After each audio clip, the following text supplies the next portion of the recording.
They dragged him out of first class in front of everyone, but 15 minutes later, his dad walked on the plane and the entire cabin went silent.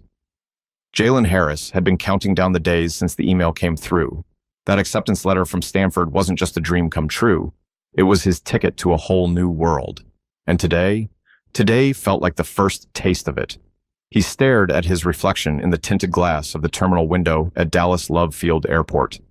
16 years old, fresh fade, hoodie over his head, and those spotless sneakers he'd begged his dad for last Christmas. The kid staring back at him looked calm, but inside, his heart was doing somersaults. "Man, first class?" he whispered under his breath, smiling at the thought. His father, Darius Harris, had called him just 2 nights ago. "Jay, you earned this. Straight A's all year, you stayed out of trouble. I want you to fly in style this time, no arguments."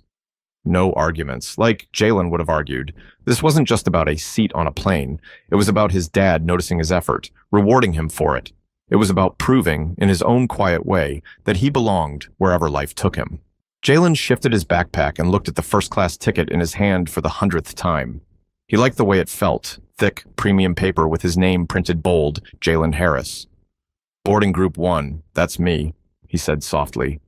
But as much as he wanted to play it cool, the stares around him weren't making it easy. A few travelers glanced at him like he'd wandered into the wrong part of the terminal. One guy, maybe mid-50s in a crisp golf polo, didn't even bother hiding it. His eyes traveled from Jalen's sneakers to his hoodie, then up to his face and landed back on the ticket in Jalen's hand. Jalen felt the heat in his ears. He pretended to scroll through his phone, earbuds in but no music playing. He didn't want to give anyone a reason to think he didn't belong here. The announcement came through the overhead speakers. "First-class passengers, you may now board." Jalen took a deep breath and stepped forward. His legs felt like they were moving in slow motion. Every step echoed like a question. "You sure you're supposed to be here?" When the gate agent scanned his ticket, she gave him a quick smile. That helped. "Enjoy your flight," she said. For a second, the tension in his chest loosened. Walking down that jet bridge, Jalen felt like he was walking into the future. Plush seats, polished wood accents, and that subtle scent of leather and fresh coffee greeted him. This wasn't economy. This was different. He slid into seat 3A and ran his fingers over the smooth armrest. A blanket folded like origami. A glass of water already waiting. This was everything he imagined. Jalen put on his headphones, leaned back, and whispered to himself, "I made it." But just as he started to settle in, someone's shadow fell across his seat. And that's when things started to change. Jalen looked up, pulling one earbud down. A flight attendant stood there, her smile tight like it had been stapled on. Her eyes swept over him, quick and sharp, like she was scanning for a mistake. "Good afternoon," she said, but her voice didn't match the words. It sounded more like a question than a greeting. Jalen forced a smile back. "Hey, can I see your boarding pass again?" she asked, tilting her head slightly. Jalen blinked. Sure." He dug into the pocket of his hoodie and handed her the ticket, the one she could have seen when he boarded, the one the gate agent already scanned without a problem. She took it, looked at it, then looked at him again. Seat 3A. "That's right here," Jalen said, his voice steady but his chest tightening. The attendant gave another clipped smile. "Yes, of course. Thank you." She handed it back like it was contaminated. Then without another word, she moved on down the aisle. Jalen slipped his earbuds back in, but there was no music. Just silence and the heavy thud of his heartbeat. He tried to shake it off, but then came the whispers. Across the aisle, a woman in a cream blazer leaned toward the man next to her. Jalen didn't catch every word, but he heard enough. "Kids these days, first class, doesn't look..." He turned his head toward the window, jaw tight. He didn't need to hear the rest. He'd heard it before, just not here. Not in a place that was supposed to feel like success. Another man, maybe in his 60s, with a tablet balanced on his lap, gave Jalen a long look. Not a friendly one. The kind of look that asked, "How did you afford this?" Jalen took a slow breath. His father's words echoed in his head. "You earned this. Don't let anybody make you feel small." The seatbelt sign chimed overhead. The cabin filled with the soft sounds of luggage being stowed, seatbelts clicking. Jalen tried to blend in, scrolling through his phone like everyone else, but the tension in his shoulders wouldn't ease. The attendant returned a few minutes later, same smile, same energy. But this time she had company, a male flight attendant with a tablet in his hand. "Sir," the man said, polite but firm, "can we speak with you for a moment?" Jalen frowned. Sure?" He pulled off his headphones. Is there a problem? The woman spoke this time, her voice low, like she didn't want others to hear, but loud enough for the front row to catch. There seems to be a mistake with your seating assignment. Jalen's stomach sank. A mistake? This is my seat. 3A. He held out his ticket like proof in a trial. Yes, I see that, the man said, glancing at the tablet. But could you step into the aisle so we can confirm? Jalen felt the eyes, all of them, watching, judging. He could practically hear their thoughts, knew it. He doesn't belong here. He stood slowly, the weight of embarrassment pressing on his chest. This doesn't make sense, he muttered. But the worst part? The whispers weren't whispers anymore. They were sentences, and they were about him. Jalen stepped into the aisle, clutching his boarding pass like it was the last piece of proof that he wasn't crazy. His sneakers squeaked softly against the carpet as he followed the attendants toward the galley. Every step felt heavier than the last. He didn't look back, but he could feel the stairs drilling into his back. Snickers, whispers, words like figures and, of course, floating just loud enough for him to catch pieces of. His throat tightened. The male attendant glanced at the tablet again and then at Jalen. Sir, this ticket, where did you get it? Jalen's eyebrows shot up. What? My dad bought it for me. Why? The woman crossed her arms. It's unusual for someone your age to be in first class alone. We've had incidents before. Jalen blinked, trying to process what he'd just heard. Unusual? So, what are you saying? That I don't belong here? No one said that, the man said quickly, but his tone had that corporate calm that made it worse. Jalen's voice cracked just a little, but he pushed through it. You literally pulled me out of my seat in front of everyone. For what? To humiliate me? The woman sighed, soft but sharp. Sir, if you can just cooperate, we can clear this up. Jalen shoved the ticket toward her. Here, look again, seat 3A. She took it like it burned her fingers and scanned it against her tablet. A soft beep confirmed what Jalen already knew. Everything was fine. The man nodded slowly. It checks out, but what? Jalen snapped. His voice carried this time. Heads turned, phones tilted just slightly, recording. The attendant lowered his voice. Sir, we've had cases of people using someone else's ticket to access first class. It's protocol.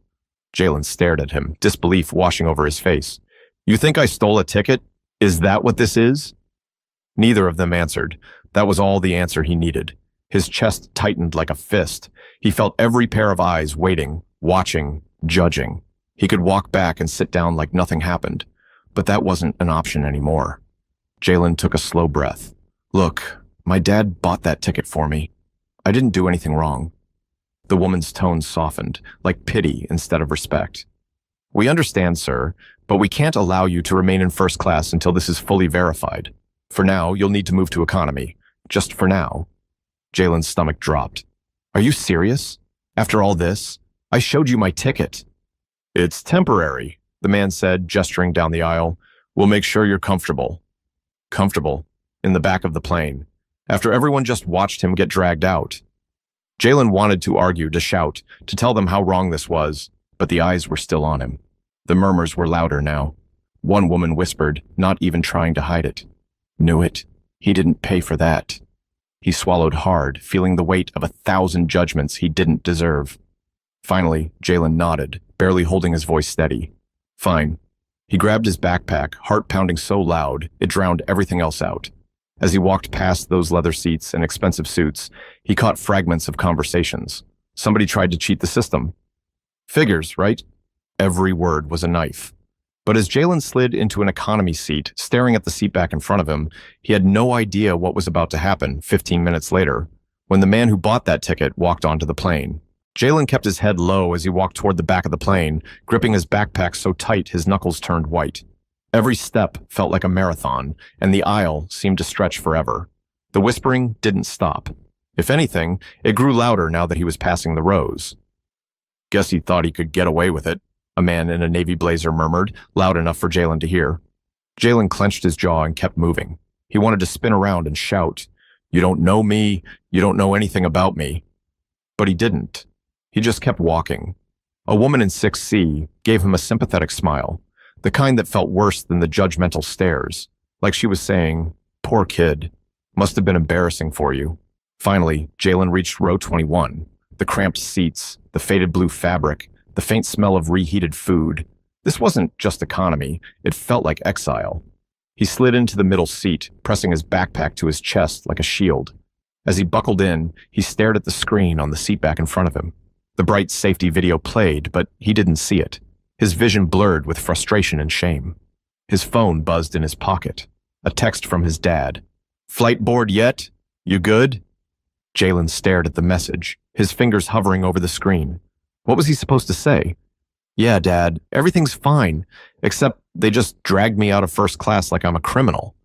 Instead, he typed, "Yeah, just waiting for takeoff." He hit send and leaned his head back against the seat. He didn't want to make his dad mad. Darius had gone out of his way to make this trip special. Jalen didn't want to ruin it. The attendant came by, checking seatbelts. When she reached Jalen, she gave him the kind of smile people use when they've decided you're a problem, but they don't want you to know it. "Can I get you anything?" she asked. Jalen shook his head without looking at her. "I'm good." The plane vibrated slightly as the engines roared to life. People settled in, adjusting headphones, tapping on tablets. Jalen stared out the window, watching the ground crew moving like tiny ants below. His reflection stared back at him, a kid who suddenly felt smaller than ever. He replayed the moment, over and over, the stares, the whispers, the humiliation. He wondered if anyone had recorded it, if he'd end up on some viral clip titled "Teen Kicked Out of First Class." Jalen's chest burned with anger, but underneath that was something heavier. Hurt. He didn't care about the seat anymore. It wasn't about that. It was about what they saw when they looked at him and what they assumed. The captain's voice crackled through the speakers, announcing a slight delay before departure. Jalen sighed and closed his eyes, wishing the flight would just start so this nightmare could be over.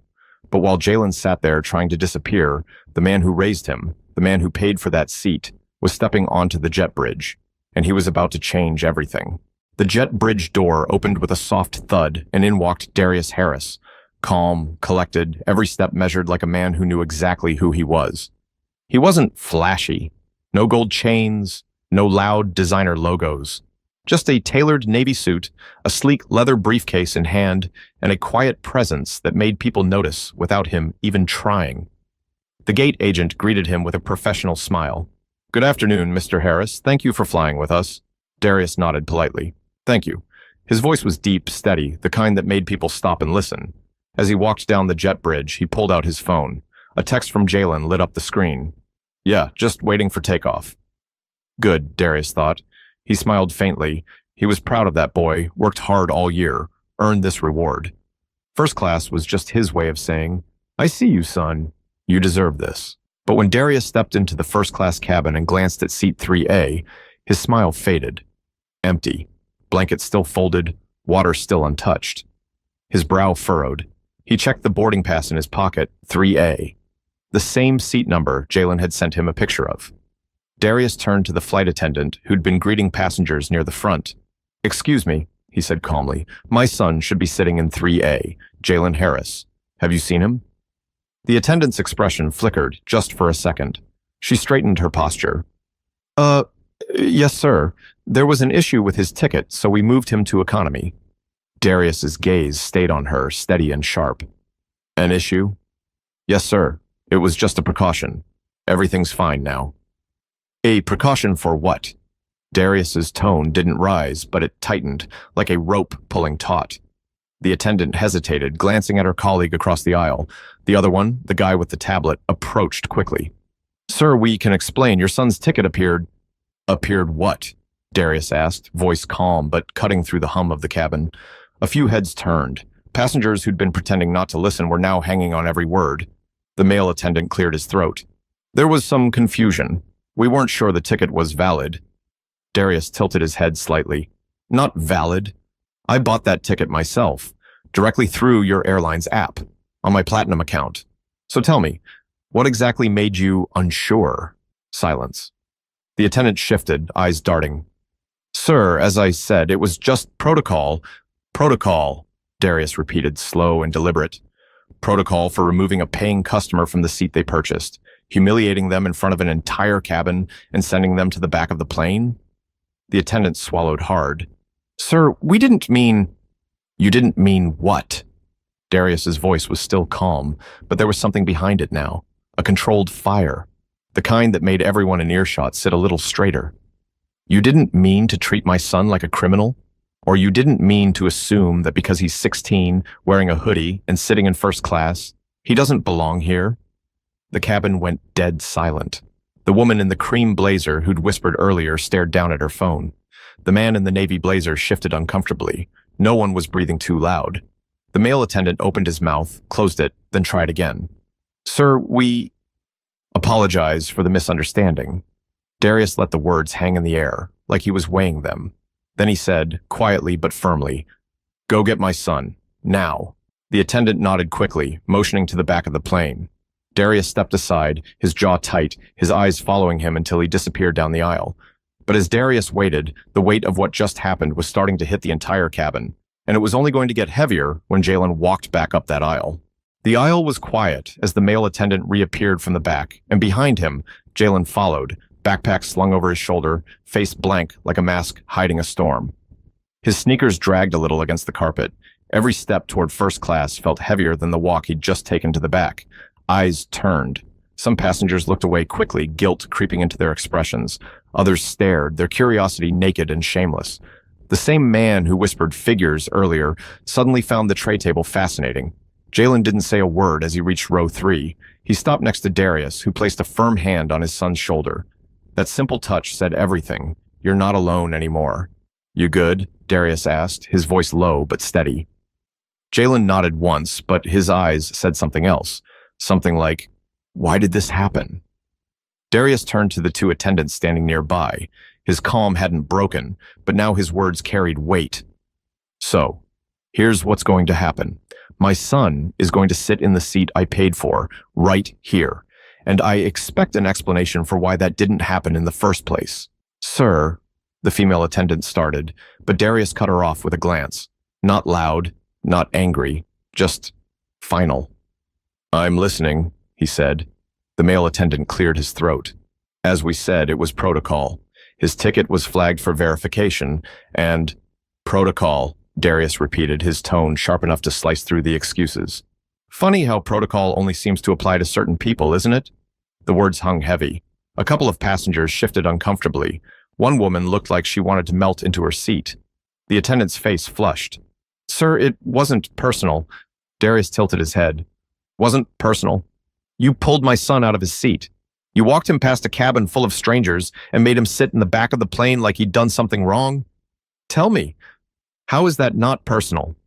The silence that followed wasn't empty. It was thick, full of shame, full of truth that nobody wanted to touch. The woman in the cream blazer finally spoke, her voice soft, hesitant. Sir, I'm so sorry for what happened to your son. Darius didn't even look at her. His eyes stayed on the attendants. Sorry doesn't fix humiliation. Sorry doesn't erase judgment. My son is 16. He's worked hard to earn every opportunity he's been given. And what did you teach him today? That no matter what he achieves, someone will always look at him and assume the worst? Jalen's throat tightened. Hearing his father say the words out loud, it hit harder than the whispers, harder than the stares. The attendants stood frozen, their faces pale. One managed to stammer, Sir, we'll file an incident report and offer compensation for the inconvenience. Inconvenience? Darius let out a dry laugh. You think this is about money? He stepped closer, voice low but clear. This is about respect. It's about dignity. Two things my son will never let anyone take from him. Isn't that right, Jay? Jalen lifted his chin, meeting his father's gaze. Yeah, he said, his voice stronger than he felt. That's right. Darius turned back to the attendants, his expression calm again, but unshakable. Now, unless you plan on making another mistake, I suggest you let us enjoy the flight in peace. The attendants nodded quickly, stepping back like chess pieces retreating from a king. Darius guided Jalen to seat 3A. As Jalen sat down, he could feel the shift in the cabin. The same passengers who'd stared before were silent now, some embarrassed, some humbled. No one dared to make eye contact. Darius slid into the seat next to his son. You hungry? He asked, as if they'd just gotten there. Jalen smirked faintly. Kinda. Darius smiled, calm as ever. Good. Let's see what they've got on this menu. But as the plane prepared for takeoff, there was one more thing Darius needed to say, something that would stay with Jalen forever. The engines rumbled as the plane rolled toward the runway, but inside, the cabin was so quiet you could hear the click of a seatbelt 2 rows back. Jalen sat staring at the seat in front of him, still replaying everything that happened. His father's calm voice broke through his thoughts. "You know why I booked that ticket for you?" Jalen shrugged, trying to play it off. "'Cause you wanted me to experience first class?" Darius chuckled softly. "Not just that. I wanted you to understand something. Success isn't about proving people wrong. It's about proving yourself right. I know who you are, Jay. I know what you've worked for. You earned that seat." Jalen nodded slowly, staring at his hands. "But it didn't matter to them. They looked at me and saw something else." Darius turned toward him, his voice steady but filled with a quiet fire. "That's the world sometimes. People will judge you before you open your mouth, before they know your story. You can't control that. But what you can control is what you do after. You don't shrink. You don't let them take your pride. You stand tall. Always." Jalen swallowed hard. It just felt so unfair. "It was unfair," Darius said without hesitation. "But life isn't always fair. That doesn't mean you give up your seat, figuratively or literally, because someone thinks you don't belong there. You fight for it. And when you earn it, you own it." Jalen looked at his dad, the anger in his chest softening, replaced by something stronger, resolve. "Okay," he said quietly. "I get it." Darius smiled, placing a hand on his son's shoulder. "Good. Now, order something fancy. Let's make them work for that apology." Jalen cracked a laugh, small but real. For the first time since he boarded, he felt like himself again. As the plane lifted off the ground, Jalen stared out the window at the clouds, his father's words echoing in his head. "You don't shrink. You stand tall." And maybe that was the real first-class experience. Not the seat, not the service, but knowing your worth when the world tries to question it. Respect isn't tied to where you sit, what you wear, or how old you are. Don't let assumptions define your value. If you've worked hard and earned your place, claim it, own it. If this story made you feel something, if it reminded you of a time someone doubted you, share it. Leave a comment with what you'd say if you were in Jalen's shoes. And never forget, you belong in every room you've worked to enter.